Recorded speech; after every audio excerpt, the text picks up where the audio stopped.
La ministre du Revenu national, Diane Leboutillier, a récemment inauguré son bureau de comté situé à Grande-Rivière. Thierry Haroun a couvert l'événement pour nous. Ouvert du lundi au vendredi, son local est situé au 153 Grande Allée Est à Grande-Rivière. Toute personne qui cherche une information sur les services offerts par le gouvernement fédéral y trouvera réponse, note la ministre et députée de la Gaspésie-les-Îles.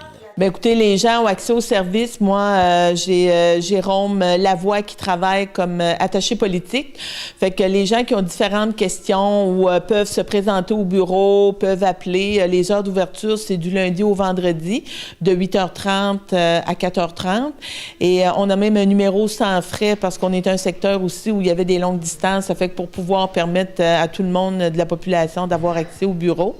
Fait que concernant, que ce soit des dossiers concernant l'assurance emploi, des dossiers de transport, tout ce qui concerne le fédéral au niveau de l'Agence du revenu du Canada, l'immigration, ça fait que ça va nous faire plaisir, puis les différents programmes d'aide, que ce soit DEC Canada, ça fait que les gens qui ont besoin d'informations peuvent appeler, puis ça va nous faire plaisir de leur donner les réponses. Madame Leboutillier a tenu à justifier l'emplacement de ce bureau.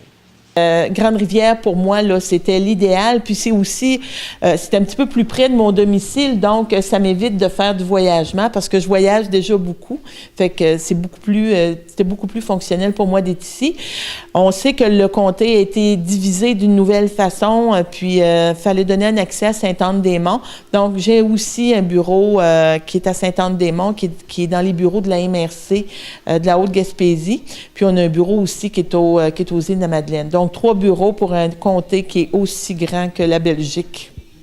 L'actualité n'étant pas très loin, elle a tenu à féliciter les 6 candidats qui ont fait campagne à la préfecture du Rocher-Percé.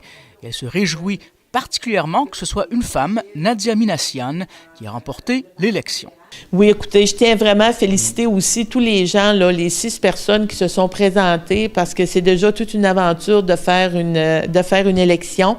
En hiver, c'est encore plus compliqué, mais je vous dirais que, puis ça, c'est pas une cachette pour personne. Moi, j'ai toujours encouragé des jeunes qu'on réussisse à laisser de la place aux jeunes, puis à la relève.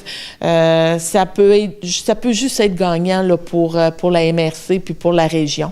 D'ailleurs, c'est les 2 plus jeunes candidats qui sont arrivés en tête. Est-ce que vous pensez que ça lance un message? Oui, pour moi, ça lance un message clair. Puis on montre aussi qu'au niveau de la MRC puis de la région, on est quand même très proactif parce qu'on élit des femmes. Donc, il y a une confiance du milieu par rapport à l'apport que les femmes peuvent amener dans le milieu politique.